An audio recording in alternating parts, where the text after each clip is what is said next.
no convite que foi enviado pela internet, nós teremos hoje um painel um pouco diferente das outras conferências. Vai ser como se fosse uma reunião interna do Instituto Plínio Corrêa de Oliveira, para tratar e fazer análise dos acontecimentos. É o que já na época do Dr. Plínio Corrêa de Oliveira se chamava reunião de recortes. Então, nós vamos ter 3 conferencistas, vai começar do mais baixo até chegar ao mais alto. Então, vamos começar pelo Brasil, que é da casa, depois do mundo e, por fim, o mais alto, que é a Santa Igreja. Para isso, teremos a análise da eleição do presidente eleito, Jair Messias Bolsonaro, depois a eleição norte-americana, as eleições legislativas, e, por fim, a crise interna da Igreja, agravada pelo pontificado do Papa Francisco. Eu vou chamar, então, para compor a mesa, Dr. Adolfo Lindenberg, que está presente já aqui, que é um presidente do Instituto Plínio Corrêa de Oliveira, o príncipe imperial Dom Bertrand de Orleans e Bragança,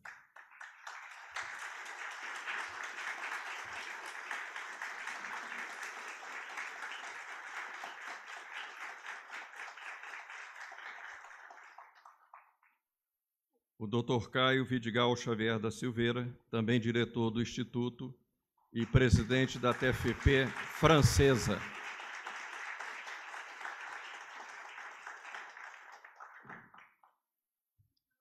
Os conferencistas, Dr. Mário Navarro da Costa, que é o encarregado do Bureau da Tradição, Família e Propriedade em Washington. Depois sou Luiz Eduardo Dufour, escritor, pesquisador, redator de catolicismo e também escritor de vários blogs. E sou José Carlos Sepúlveda da Fonseca, analista político, conferencista e também tem um programa na internet, o Radar da Mídia. Bem, como é que será hoje, então? Nós teremos uma exposição de 30 minutos para cada conferencista. Infelizmente, por causa do tempo, nós não teremos hoje perguntas. As pessoas poderão fazer as perguntas durante o coquetel no final, ou então pode escrever para o Instituto e encaminharemos as perguntas para os conferencistas. Teremos, então, a abertura do Dr. Adolfo, as palavras finais de Dom Bertrand, o nosso tradicional sorteio de alguns livros, e as palavras do Sr. Daniel também sobre a caravana, e, finalmente, o coquetel. Passo a palavra, então, para o Dr. Adolfo fazer o início desse evento sobre a proteção e as graças de Nossa Senhora de Fátima aqui presente. O interesse desse encontro...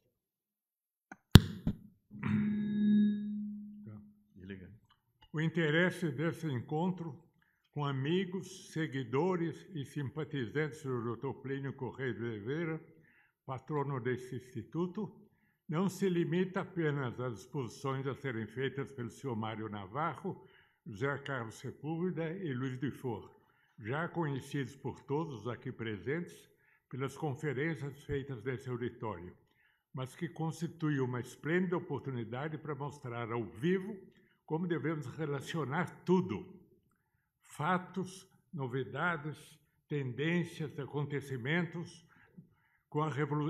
relacionar tudo isso com a descrição, com a revolução descrita no livro do Dr. Plínio, Revolução contra a Revolução.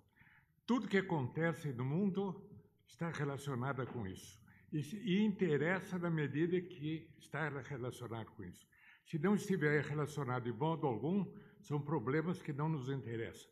um problema de matemática que tenha sido resolvido no Camboja, né, não nos interessa porque isso não tem nenhuma relação com a Revolução. Mas o resto todo é um imbricamento, é como se fosse um mobile, onde a movimentação de cada peça provoca modificações na posição de todas as peças. Aliás, isso me faz lembrar, com saudades, as primeiras reuniões que eu tive com o Dr. Plínio, alguns anos atrás. Não tantos, nem tão poucos. Ele tinha 36 anos e eu tinha 20. E eu ficava pasmo, porque era uma novidade, eu estava formado, mas eu nunca tinha visto uma pessoa pensar. Tratava de um assunto, relacionava com outro, e quando estava acabando de relacionar o segundo, já tinha um terceiro que estava entrando. E de modo que eu ficava surpreso com aquilo lá, mas pouco a pouco, com o correr do tempo, com os anos, eu fui entendendo a cabeça do Dr. Plínio. E ele, exatamente, uma das características do pensamento pliniano, e mesmo, digamos, da espiritualidade pliniana, é conceber o mundo como se fosse uma cosmovisão, como os alemães chamam uma Weltanschauung. Então, vamos pegar alguns fatos concretos para mostrar que, aparentemente, não tem relação com a Revolução, mas que, de fato, tem. O primeiro deles seria o seguinte: o incêndio das matas na Califórnia. Fenômeno natural que acontece todo ano. Qual é a relação que isso pode ter com a Revolução? É o seguinte, que esse fato serve de instrumentos para o pessoal que era da Revolução Climática dizer que é preciso suspender o consumo de petróleo e empobrecer os países ricos para evitar acidentes desse tipo. Quer dizer, aparentemente é inócuo, mas tem sua relação com a Revolução. Outro exemplo, as crianças hoje, eu estive numa missa no domingo, lá no Paraíso, e vi umas 3 ou 4 crianças, umas crianças de 5, 6 anos, vestidas durante a missa de bruxas e diabinhos, com chifrinho e tudo. Quer dizer, aparentemente uma brincadeira de criança. Não é uma loja que está vendendo isso, as crianças acharam engraçado. Não é, porque eles estão inculcando pouco a pouco nas crianças e na juventude as reações contra o Macron. Aparentemente não tem nada de ideológico feito para financiar as mudanças climáticas da França. Então, novamente, mais um exemplo da Revolução propondo medidas para diminuir o carbono, ou seja o que for, no mundo. Outras medidas também desse gênero com a Revolução, porque é uma expropriação, tem uma semelhança com a nossa reforma agrária, simples. Isso aí é tipicamente uma tendência revolucionária. E enfraquecer esse aspecto da cultura mexicana significa um ato revolucionário. Vamos então ouvir essas 3 exposições para ver como elas se...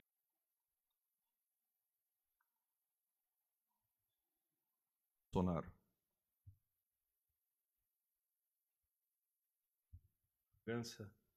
Dr. Adolfo Lindenberg, presidente do Instituto Plínio Correia de Oliveira, a quem saúdo a todos os componentes da mesa. Minha breve meia hora, uma análise sobre a situação.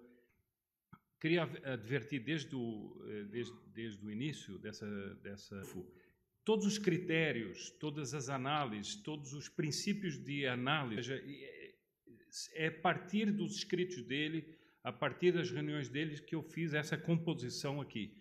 Não vou estar citando a cada linha, porque seria uma repetição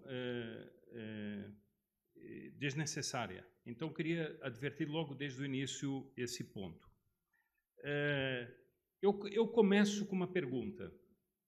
Há 4 anos, quando o PT ganhava novamente as eleições,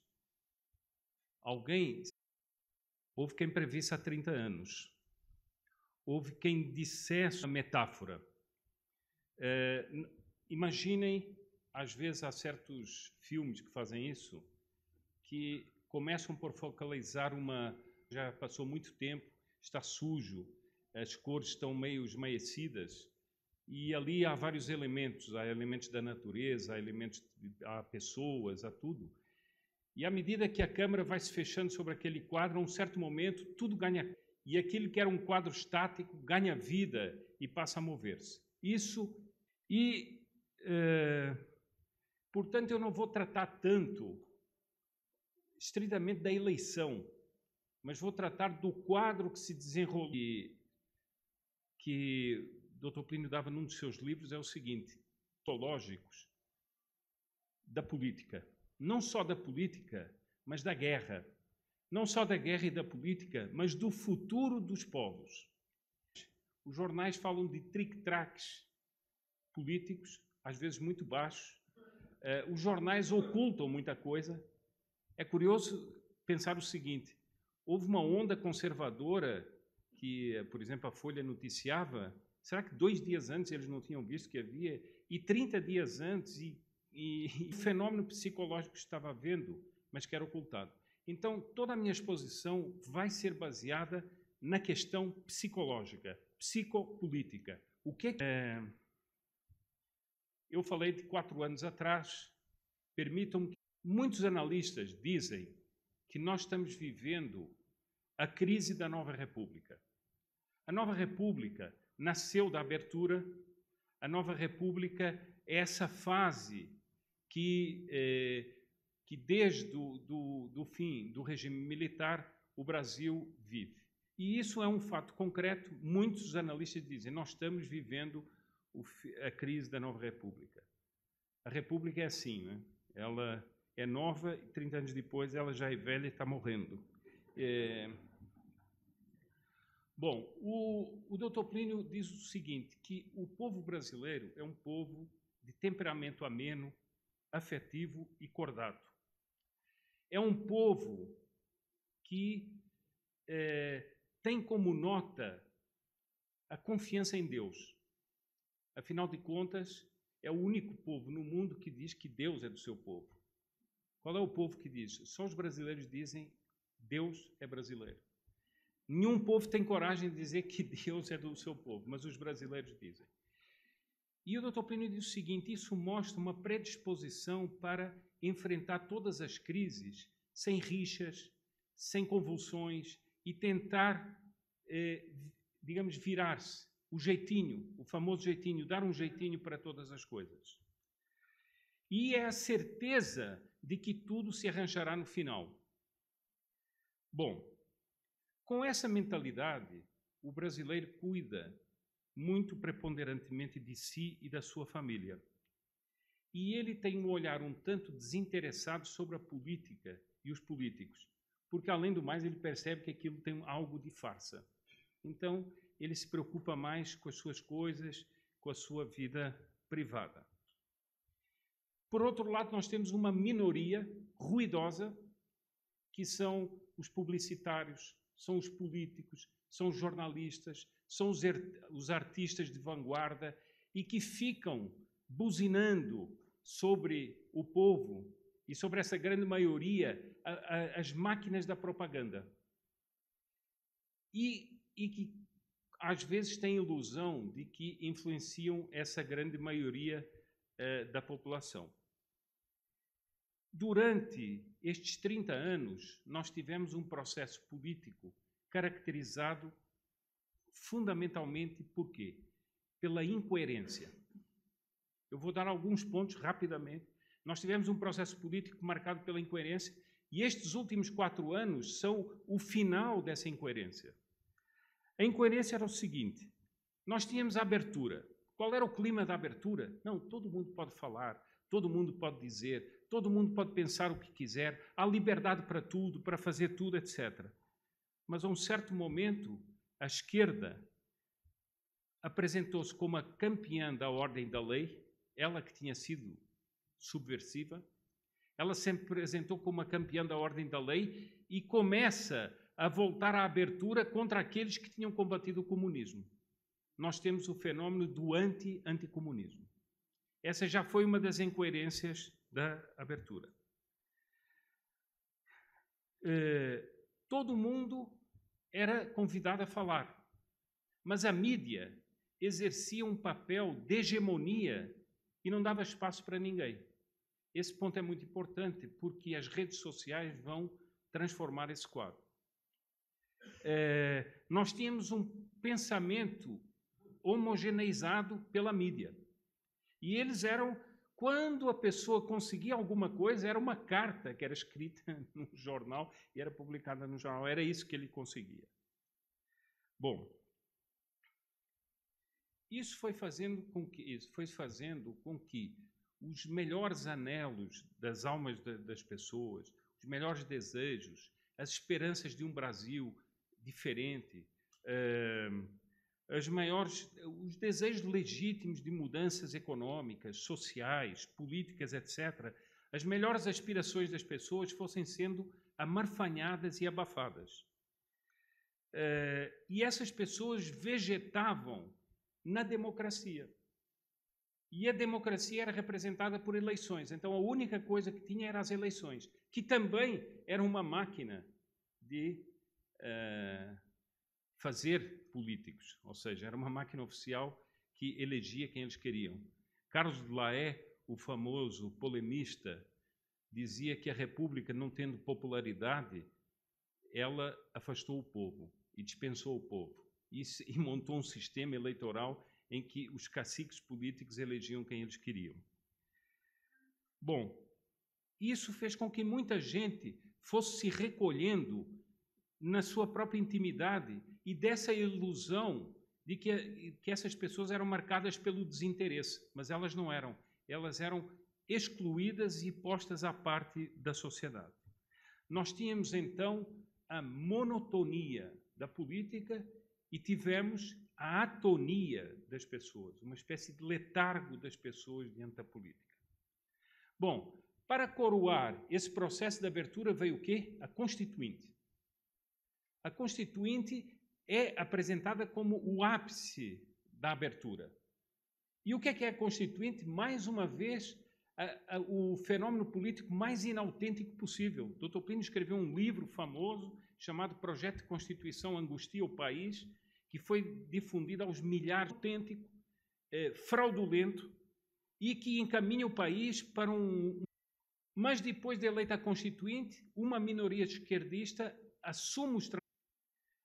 O resultado é que nós tivemos uma Constituição, que visava transformar a sociedade em todos os detalhes, no relacionamento das pessoas entre si, na maneira de conceber a propriedade, nós tínhamos uma transformação muito grande, feita por uma Constituinte que apresentava princípios. Bom, eu lembro-me aqui outra coisa que é importante, a transformação da relação racial no Brasil, gerando racialismos absurdos, quilombolas, brancos, etc.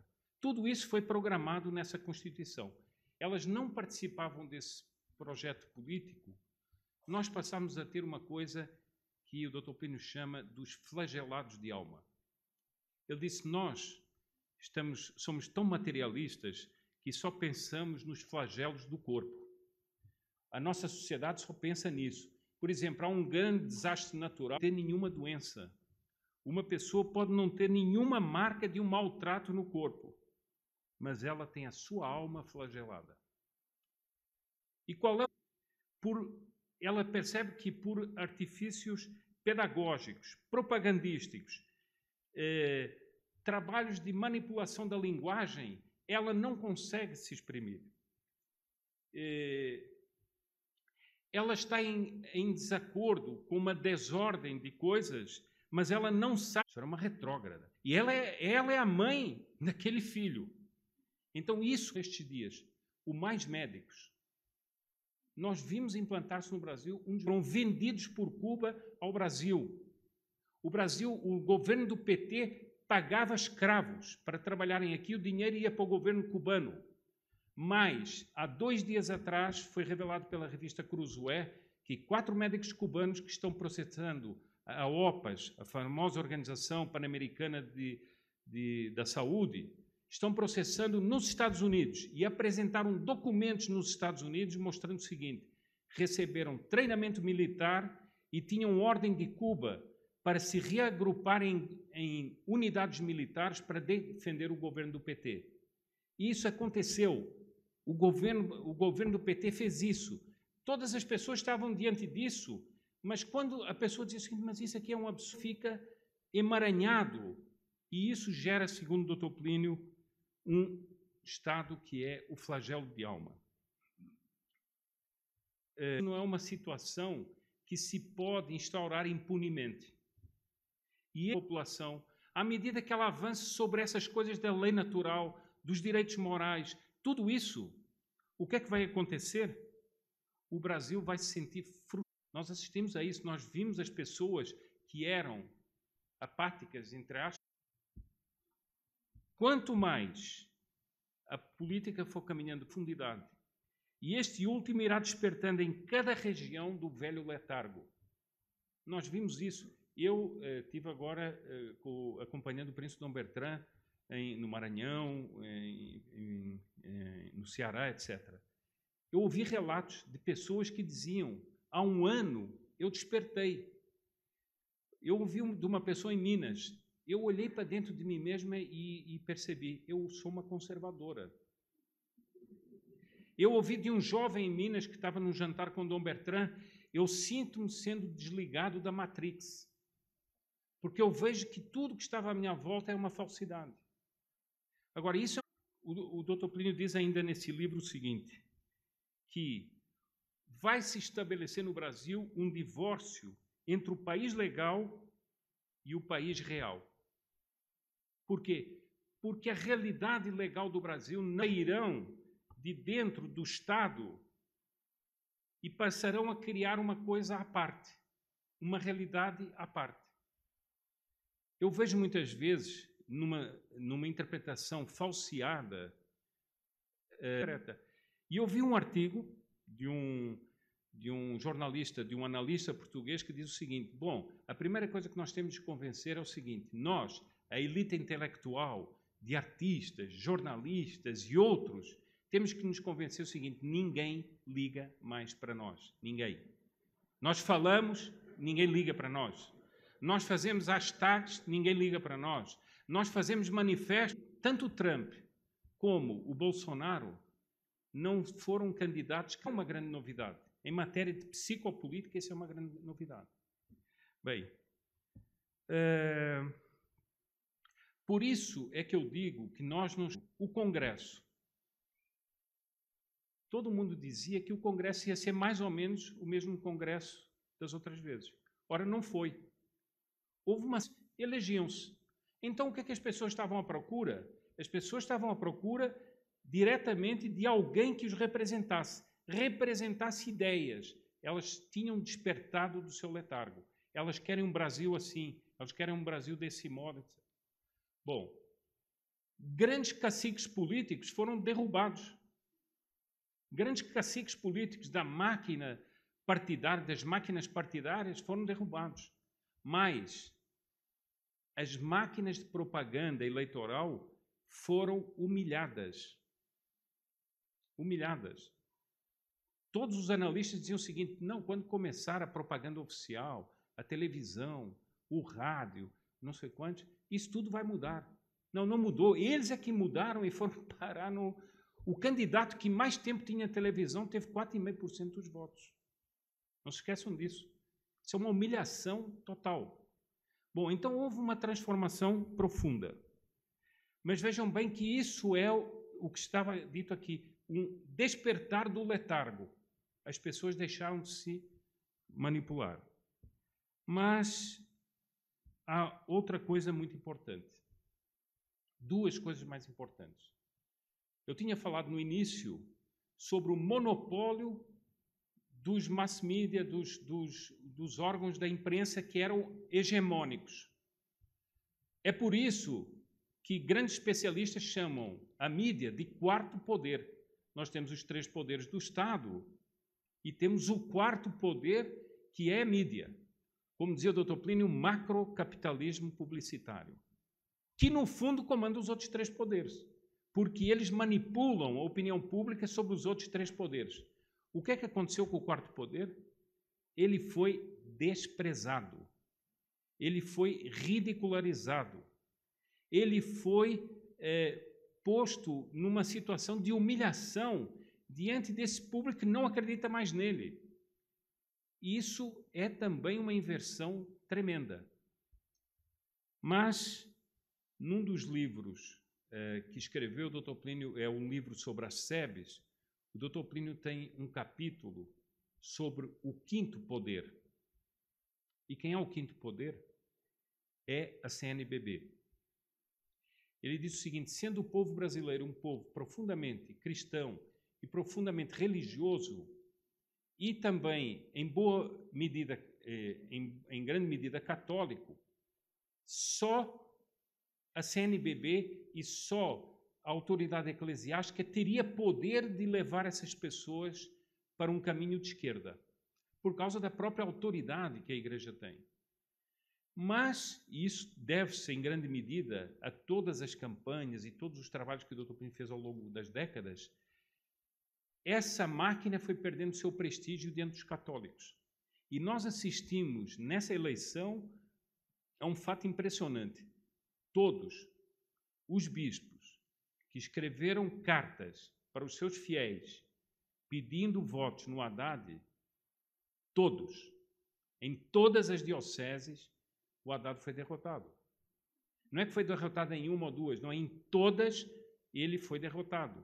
Isso mostra que o quinto poder também perdeu o seu poder de emprise sobre a massa dos católicos. Não quer dizer que não tenha nenhuma, não é isso que eu estou dizendo. Estou dizendo que aquela grande emprise que tinha, ele também não tem. Bom. Depois, nós tivemos uma coisa que é um fenômeno, que é as pessoas poderem se comunicar, as pessoas poderem se expor as suas ideias, as pessoas poderem mostrar o que elas pensam, demonstrar os seus desejos, as suas aspirações. Tudo isso foi possível, em boa medida, ao fenômeno da internet. Isso muita gente reconhece, e há uma pessoa totalmente insuspeita que o reconhece de um modo negativo. Chama-se Fernando Henrique Cardoso. Ele diz o seguinte, ele escreveu um pequeno texto que começava assim: maldita conectividade. Ora, a conectividade era um dos apanágios dos bem-pensantes. Era lindo, redes sociais. Obama, quando foi eleito na primeira vez, todo mundo proclamava, foram as redes sociais. As redes sociais aí eram uma coisa extraordinária. Depois, quando nas redes sociais se montaram as campanhas que levaram à derrota dos progressistas, é um bando de facínoras, é um bando de trogloditas que não sabe pensar. Mas vejam o seguinte, então isso permitiu aquilo que a mídia não permitia, que era que as pessoas se comunicassem, que elas falassem, que elas mostrassem os seus pensamentos umas para as outras. No fundo, nós tivemos um processo em que houve voz e vez para aqueles que não tinham voz e vez. E houve uma subversão dos mecanismos oficiais. Por quê? Porque havia esse desgaste de décadas de um processo artificial que tinha caminhado em cima da população, que tinha gerado esses flagelados de alma, que tinha gerado essa inconformidade surda, mas que veio a se manifestar. Bom, eu termino, termino rapidamente com a seguinte observação. O Dr. Plínio era uma pessoa, e estão aqui pessoas muito mais provectas do que eu para confirmar isso, mas eu me lembro de ter ouvido inúmeras vezes o seguinte: Dr. Plínio, além de ser um grande homem de fé, ser um grande homem de pensamento, ele era um grande homem de ação. Entretanto, apesar de todas as ações que se espalharam pelo mundo inteiro, ele disse: eu sou o homem mais cuidadoso em atribuir a nós o efeito de alguma coisa, porque esse é um princípio sagrado. As pessoas que começam a exagerar o efeito da sua própria ação, elas disparam para o descontrole, né? E o Dr. Plínio nunca foi assim. Bom, mas eu trouxe aqui algumas pequenas repercussões da esquerda, em que eles interpretam o que é que estava acontecendo no Brasil. E isso é uma coisa que me parece muito curiosa. Num órgão chamado Tribuna da Internet, tem uma charge que foi publicada no jornal O Povo, do Ceará, um jornal bem de esquerda do Ceará. Lembram-se da segunda parte da campanha eleitoral, em que o Haddad apagou o vermelho, em que o Haddad apagou o Lula, em que o Haddad apagou tudo que era preciso apagar, só faltou dizer que ele era contra o aborto, enfim, tudo. Então, o título é assim: a eleição está quase no fim e o PT ainda não entendeu por que está perdendo. E aparece o Haddad andando na rua com terno e gravata e um estandarte em que está escrito tradição, família e propriedade. Que era o disfarce que ele tentava, com o qual ele tentava se mascarar. Bom, eu estou falando disso porque são pessoas da esquerda que estão dizendo, e eu mostraria qual é o significado disso aí.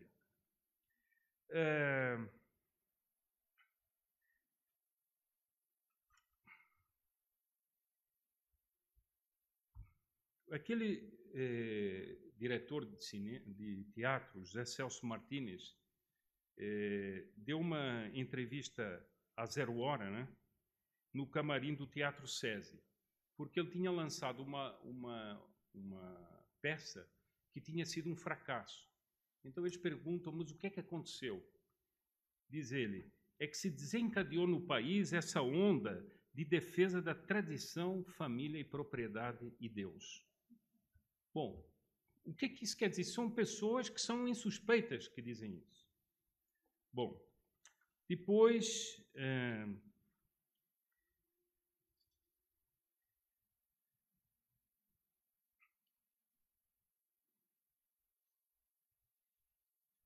Um assessor da liderança do PT no Senado escreveu, em 16 de novembro de 2018, que as trevas nos esperam. Bom, quando é trevas para a esquerda, para nós é luz, né? Então ele diz o seguinte, não, estão acontecendo coisas no Brasil, estão voltando ideias como nos Estados Unidos. E diz ele, no Brasil essas ideias já foram esgrimidas, em essência por grupos antigos como a TFP, Tradição, Família e Propriedade. Mais um esquerdista que diz isso.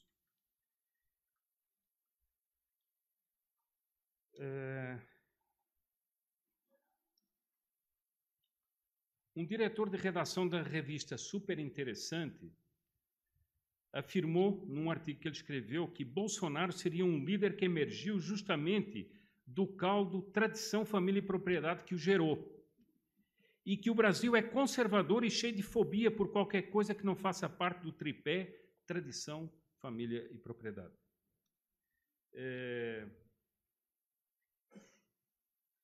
Roberto Boaventura da Silva Sá, professor de literatura na Universidade Federal do Mato Grosso, doutor em jornalismo, diz o seguinte, qual é a base discursiva dos bolsonaristas? A resposta é a tríade tradição, família e propriedade, a famosa sigla da entidade cristã TFP. Bom, por que eu leio isso aqui assim?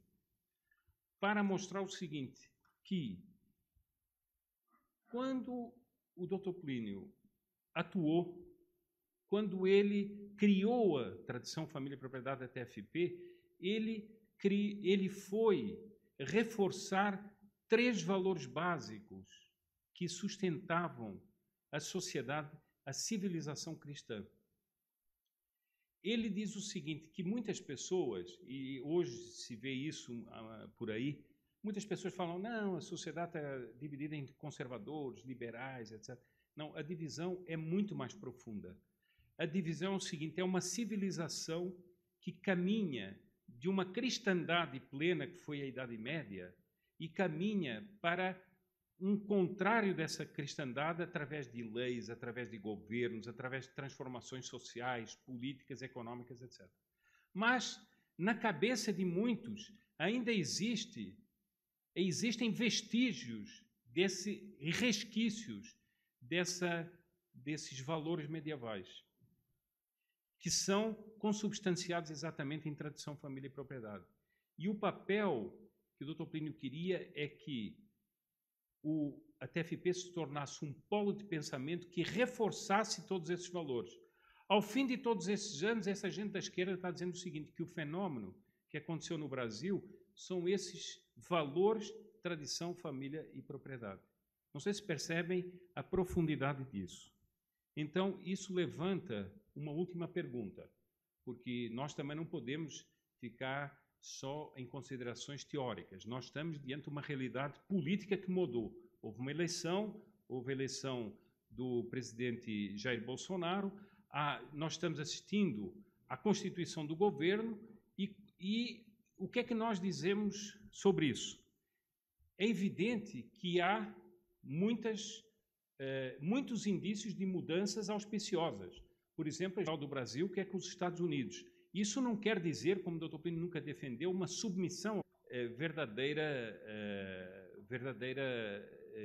máquina de doutrinação que são as escolas, as universidades, etc.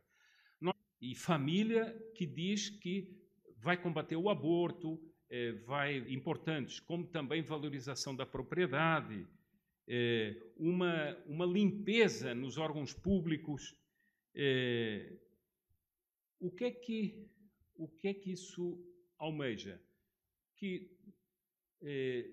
o Dr. Plínio sempre dizia que nas situações políticas ele estava disposto, quando era favoráveis, a colaborar de uma maneira serena e imparcial e, sobretudo, avisando para os caminhos ou os descaminhos que a política podia tomar e nunca se engajar com propriamente um governo. Mas nós temos que colaborar naquilo que é positivo, mas tendo a certeza do seguinte: não se restaura o Brasil e não se restaura a autenticidade brasileira se não nos voltarmos para os princípios da civilização cristã.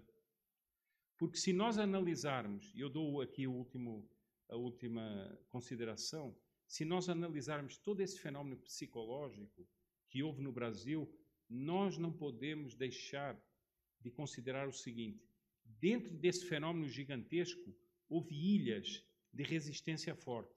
E essas ilhas de resistência forte já não foram só psicológicas, foram sobrenaturais. Houve uma espécie de confete da providência sobre o Brasil que fez nascer entre muitos jovens o desejo de defender valores da civilização cristã que eles até nem tinham conhecido, e com um ardor e um fervor que só algo de sobrenatural poderia explicar. Eu recordo-me aqui de um famoso discurso em que o Dr. Plínio fala fala contra o comunismo, e ele recorda quando estava no Rio de Janeiro, uma noite, e via o Cristo Redentor ser coberto pelas nuvens, quase que completamente, mas ele nunca era completamente coberto pelas nuvens. Ora era uma mão que aparecia, ora era o coração que aparecia, ora eram os pés que apareciam, e o Dr. Plínio dizia: aquilo era um sinal de que o Brasil passaria momentos muito difíceis, mas era um sinal também que o Cristo Redentor jamais abandonaria o Brasil. E como ele diz nesse discurso, esta fé há de nos salvar e o Brasil há de vencer.